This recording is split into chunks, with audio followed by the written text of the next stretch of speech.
మీ ఎలాంటి వ్యాపార ప్రకటనలకైనా వెంటనే మా ఛానల్ సంప్రదించండి. నమస్తే. ప్రస్తుతం మన స్టూడియోలో ప్రముఖ ఆధ్యాత్మికవేత్త ఆస్ట్రాలజర్ బ్రహ్మశ్రీ సుభాష్ శర్మ గారు మనతో ఉన్నారు. గురువుగారితో మాట్లాడేద్దాం. నమస్కారం గురుగారు.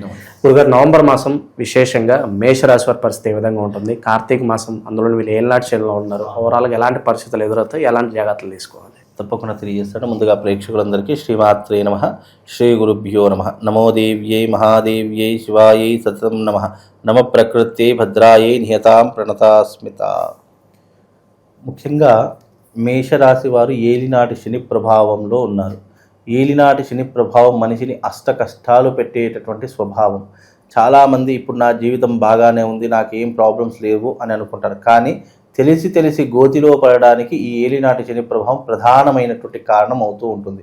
కాబట్టి మేషరాశి వారు ఎవరైతే ఉన్నారో వాళ్ళు చాలా జాగ్రత్తగా ఉండవలసినటువంటి సమయము ఈ సమయము. కార్తీక మాసము అనేటటువంటిది కాదు, 7.5 సంవత్సరాల పాటు వీళ్ళు చాలా జాగ్రత్తగా ఉండాలి.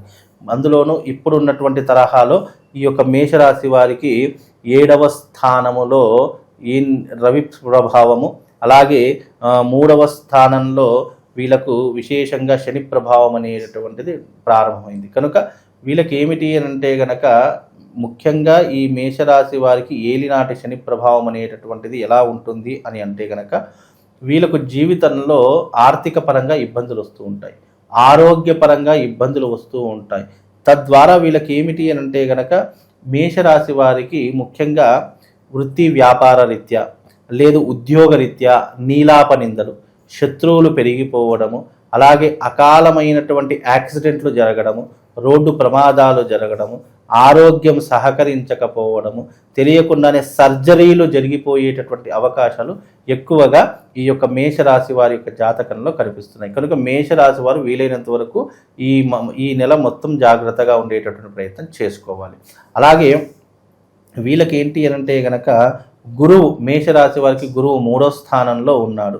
అలాగే గురువు 3వ స్థానంలో ఉండడంతో పాటు వీళ్ళకు శని చూసుకున్నట్టయితే మేష, వృషభ, మిథున, కర్కాటక, సింహం, కన్యా, తుల, వృశ్చికం, ధనస్సు, మకర, కుంభ, మేనం అంటే 12వ స్థానంలో శని సంచారం నడుస్తుంది. 12వ స్థానంలో శని సంచారం వ్యయస్థానము అని అంటారు. అంటే ఖర్చులు విపరీతంగా అయిపోతూ ఉంటాయి.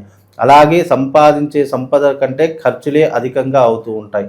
అనుకోకుండా దుర్వ్యసనాలకు ఖర్చులు కావడము, లేదా ఏదైనా పనికి రానటువంటి దానికి డబ్బులు ఖర్చు కావడము, ఈ మాసము కాదు ఈ సంవత్సరం అంతా కూడా అనవసరం వృధా ఖర్చులు ఎక్కువగా అవుతాయి. ఆర్థిక పరంగా చాలా ఇబ్బందులు పడేటటువంటి అవకాశాలు ఈ యొక్క మేషరాశి వారి యొక్క జాతకంలో ఏర్పడుతున్నాయి. కాబట్టి కాస్త జాగ్రత్తగా ఉండే ప్రయత్నం చేసుకోండి. అలాగే ఈ యొక్క మేషరాశి వారికి మన 12వ స్థానంలో శని సంచారము, 3వ స్థానంలో గురు సంచారం. కాబట్టి వీళ్ళకి ఏమవుతుంది అని అంటే గనక డబ్బు పరంగా రావాల్సిన డబ్బు నిలిచిపోతుంది. వీళ్ళకు పూర్వీకుల ఆస్తులు కావచ్చు, కోర్టు కేసులు కావచ్చు, కోర్టు వ్యవహారాదులు కావచ్చు, వీటన్నిటిలో చిక్కులు చికాకులు అన్నీ కూడా ఎదుర్కోవాల్సినటువంటి పరిస్థితులు వీళ్ళ జీవితంలో ఏర్పడతాయండి. ఓకే, సినీ రాజకీయ ప్రముఖులకు ఎలా ఉంటుంది? కొత్త ప్రాజెక్టులు ఏమైనా స్టార్ట్ చేయొచ్చు అంటారా? మేషరాశి వారికి అందొచ్చినటువంటి అవకాశాలు చేజార్చుకునేటటువంటి పరిస్థితులు ఏర్పడతాయి. సినిమా రంగం వాళ్ళకు కావచ్చు, రాజకీయ నాయకులకు కావచ్చు. రాజకీయ నాయకులకు నీలాప నిందలు ఎక్కువగా వస్తూ ఉంటాయి. ప్రజల యొక్క ఆదరణలు తగ్గిపోయేటటువంటి అవకాశాలు కల్పిస్తూ ఉంటాయి. ముఖ్యంగా వీళ్ళకి ఏమిటి అంటే కనుక ఇప్పుడున్నటువంటి తరహాలు డబ్బులు అధికంగా ఖర్చు అయిపోవడము, అలాగే వృత్తి వ్యాపారాదులలో బిజినెస్ లాసులు కావడము, ఇలాంటివి ఎక్కువగా జరిగేటటువంటి సందర్భాలు సినిమా వాళ్లకు ఈరోజు వస్తుంది అవకాశము, చెక్కు తీసుకుంటున్నాను, డబ్బులు అడ్వాన్స్ తీసుకుంటున్నాను అని ఆలోచనలో ఉంటారు. కానీ ఎట్టకేలకు అది చేయి జారిపోయేటటువంటి అవకాశాలు, వాళ్ళ యొక్క అవకాశాలు ఇతరులకు వెళ్ళిపోయేటటువంటి అవకాశాలు వీళ్ళ జీవితంలో ఏర్పడుతూ ఉంటాయి. కాబట్టి అంత చెప్పుకోదగ్గటువంటి పరిస్థితులు అయితే కనిపించట్లేదండి.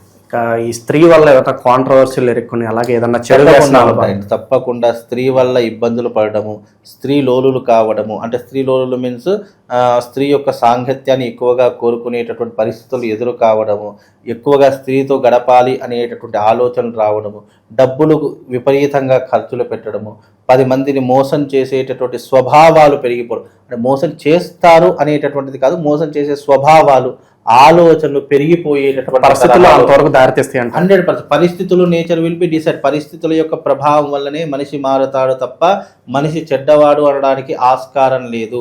ప్రతి మనిషి తానున్నటువంటి పరిస్థితులకు లోబడి, పరిస్థితులకు అలవాటు పడిపోయి, పరిస్థితుల యొక్క చేతిలో కంట్రోల్కి వెళ్ళిపోయి ఆ రకమైనటువంటి తరహాలే తప్ప ఈ ప్రపంచంలో ఎవరైనా పరిస్థితుల్లో లొంగిపోయే తాము తమ జీవితాన్ని ముందుకు నెట్టుకొస్తారే తప్ప ప్రతి మనిషి ఇతనికి హాని చెయ్యాలి, ఇతనికి కీడు చెయ్యాలి, ఇతన్ని ఎలాగైనా నాశనం చేయాలని ఆలోచించడు.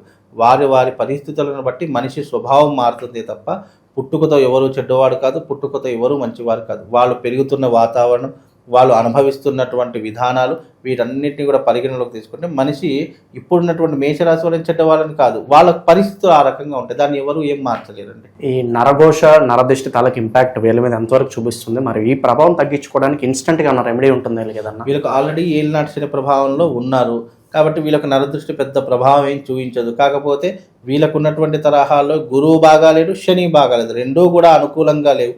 కాబట్టి మేషరాశి వారు ఏదైనా దీనికి పరిహారం చేయించుకోవాలి, ఇంతటి కష్టకాలం నుంచి బయటపడాలి అని అనుకుంటే గనక వీళ్ళకు దీపదుర్గ పూజ అని చెప్పేసి ఒకటి ఉంటుందండి. చాలా విశేషమైన అమ్మవారికి సంబంధించినటువంటి పూజ. ఎవరైతే ఇది వాళ్ళ ఉన్నటువంటి ఇంట్లో చేయించుకుంటారో తప్పకుండా వాళ్ళకు శుభం లాభంతో పాటు ఏలినాటి శని ప్రభావం పోతుంది. ఆర్థిక పరంగా, ఉద్యోగ పరంగా, వైవాహిక జీవిత పరంగా, అలాగే వీళ్ళకు రావాల్సిన డబ్బు పరంగా, భూ వివాదాల పరంగా, కోర్టు కేసులు లేదా పోలీస్ స్టేషన్ వ్యవహారాదులు, సన్నిహితుల మధ్య ఇబ్బందులు, ఇవన్నీ ఏమైనా ఉన్నాయి అని అనుకుంటే తప్పకుండా వీటి నుంచి బయటపడేటటువంటి అవకాశాలు వీళ్ళ జీవితంలో ఉంటాయి. అది దీపదుర్గ పూజ వల్ల సాధ్యం. ఏదైనా అకేషన్ ఉంటుందో ప్రత్యేకంగా చేయించుకోవడానికి ఎప్పుడైనా చేయించుకోవచ్చు? ఎప్పుడైనా చేయించుకోవచ్చు. ఎందుకంటే వీళ్ళకి 7.5 సంవత్సరాల పాటు శనికాలం ఉంటుందండి. కాబట్టి 7.5 సంవత్సరాలు వీళ్ళు వాటన్నింటిని తట్టుకొని బయటపడాలి అంటే వాళ్ళ ఇంటిలో దీపదుర్గ పూజ చేయించుకోండి. దీపదుర్గ పూజ చాలా విశేషమైనటువంటి దుర్గా ఆరాధన. ఇది చేసుకుంటే శత్రుభీతి పోతుంది, రావాల్సిన డబ్బు వస్తుంది, ఉద్యోగంలో మనశ్శాంతి ఉంటుంది, డబ్బు వస్తుంది. అలాగే వృత్తి వ్యాపారం చేసేటటువంటి వాళ్ళకు మంచి లాభాలు చేకూరుతూ ఉంటాయి. 1 కాదు 2 కాదు, దీపదుర్గ పూజ వల్ల మేషరాశి వారికి ఎన్నో రకాలైనటువంటి ఇబ్బందులు తొలగిపోయి సుఖశాంతులతో ఉండడానికి ఈ యొక్క పూజా ఫలితం, ఈ రెమెడీ వీళ్ళ జీవితంలో ఉపయోగపడుతుంది. గురుగారు, చివరగా శని ప్రభావం కాస్త తగ్గడానికి, నిత్యం చదువుకోవడానికి శనికి సంబంధించిన మంత్రం ఏదైనా చెప్తారా? శనికి సంబంధించినటువంటి మంత్రము నీలాంజన సమాభాసం రవిపుత్ర వివాగ్రజం ఛాయామార్తాండ సంభూతం తం నమామి శనైశ్చరం అనేటువంటి మంత్రం చదువుకుంటే కొంతవరకు ఉపశమనం కలుగుతుందండి. ఓవరాల్గా మేషరాశి వారి పరిస్థితి ఈ నవంబర్ మాసం ఏ విధంగా ఉండబోతుందో చాలా బాగా వివరించారు. ధన్యవాదాలు. శ్రీనివాస్.